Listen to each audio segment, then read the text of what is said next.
Inaakala ng tao na tama ang lahat ng kanyang ginagawa, ngunit ang Panginoon lang ang nakakaalam kung ano ang ating motibo. Ang paggawa ng matuwid at makatarungan ay kalugod-lugod sa Panginoon kaysa sa paghahandog. Ang mapagmataas na tingin at palalong isipan ay kasalanan.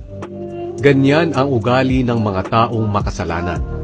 Ang gawaing plinanong mabuti at pinagsikapan ay patungo sa kaunlaran. Ngunit ang gawaing padalos-dalos ay maghahatid ng karalitaan.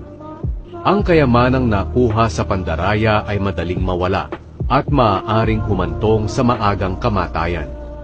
Ang karahasan ng masasama ang magpapahamak sa kanila, sapagkat ayaw nilang gawin ang tama. Hindi matuwid ang gawain ng taong may kasalanan, ngunit matuwid ang gawain ng taong walang kasalanan. Mas mabuti pang tumirang mag-isa sa bubungan ng bahay, kaysa sa loob ng bahay na ang kasama ay asawang palaaway. Ang masasama ay laging gustong gumawa ng masama, at sa kanilang kapwa ay wala silang awa.